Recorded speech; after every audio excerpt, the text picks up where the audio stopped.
What do a fried egg, a faulty resistor, and a failed cleaning product have in common? They all led to inventions we can't imagine living without. In this second video of Accidental Brilliance, we're diving into 5 more unexpected discoveries, from medical miracles to childhood classics that all began with a mistake. Let's get into it. Teflon. Sometimes, not getting the result you expected leads to something far better.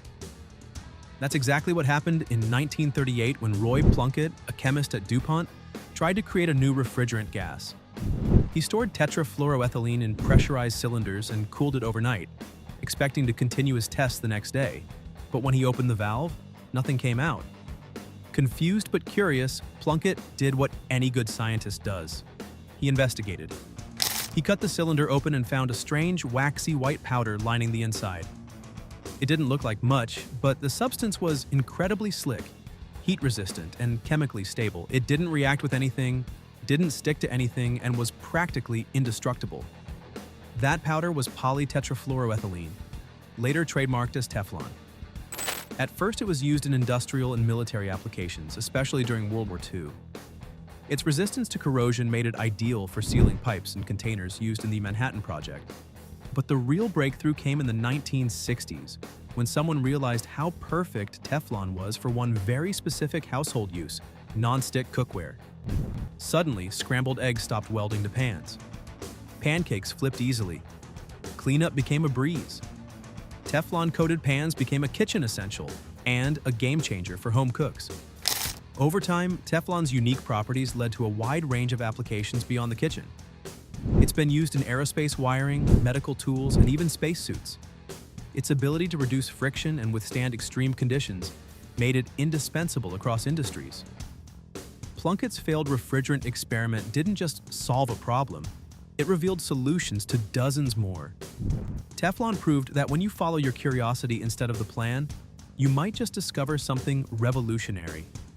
And while Teflon kept things from sticking, our next discovery came from something that stuck around, literally, for a bit too long in a petri dish. Penicillin.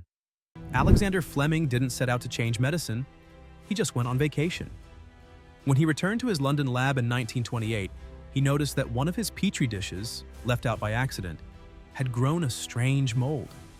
Most people would have tossed it out. But Fleming, a curious bacteriologist, looked closer. What he saw wasn't contamination, it was a breakthrough.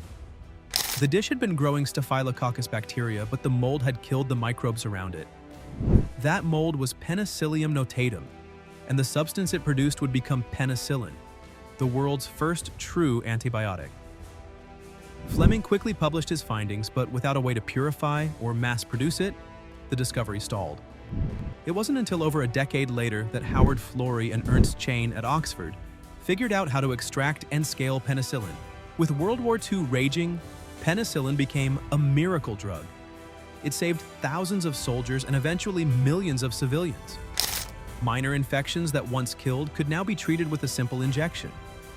By 1945, Fleming, Florey, and Chain shared the Nobel Prize in Medicine.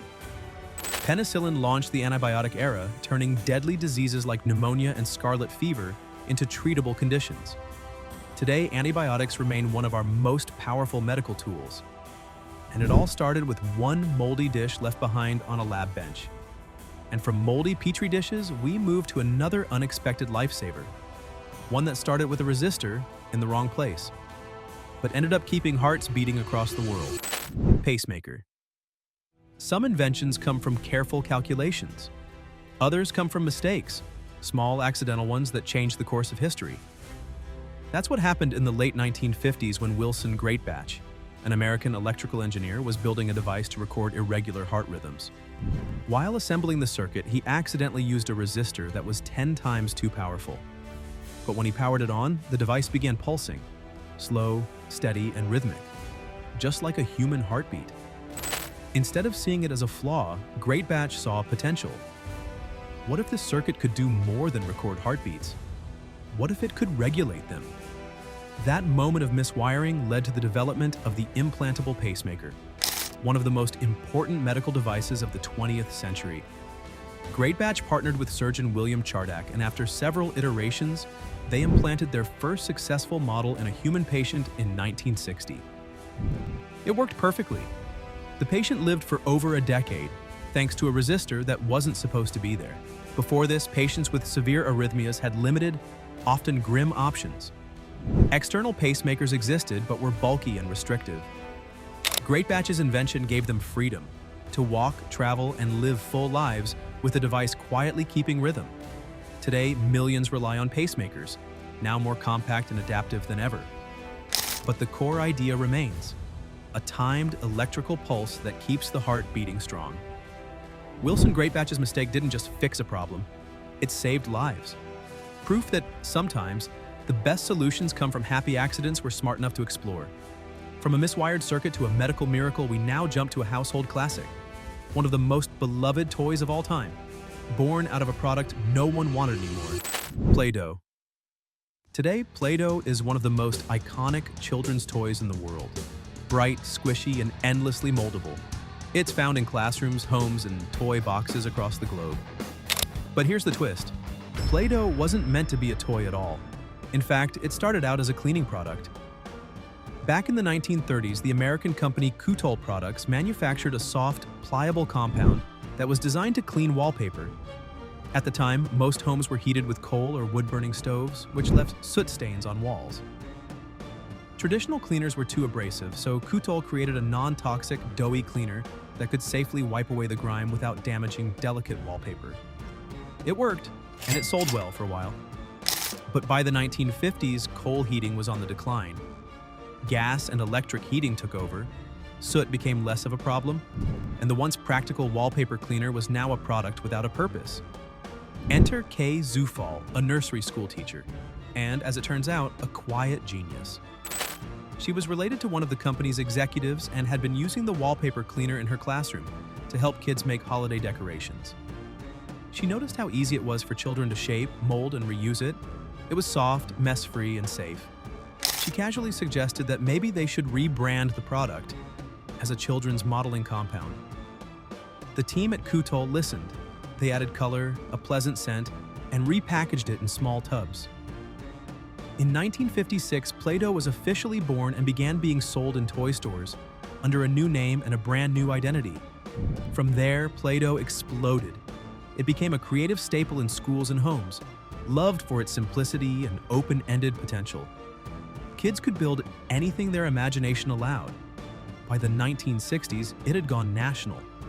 In the decades since, it's expanded into countless colors, playsets, and even spin-off products. It's hard to believe that one of the most beloved toys of all time started out in a janitor's supply closet. But that's the beauty of a good accident. It just needs someone to see it differently. And from colorful dough to cooking power, next up is a story that starts with a melting chocolate bar and ends with a global kitchen revolution. Microwave oven.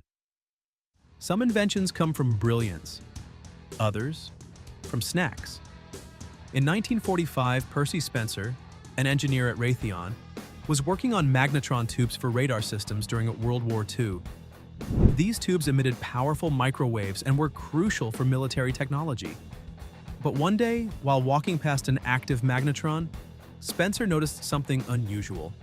The chocolate bar in his pocket had melted. Most of us would chalk that up to bad luck and ruined pants. Spencer, however, got curious. Instead of ignoring it, he decided to experiment. He placed popcorn kernels near the magnetron, and they popped.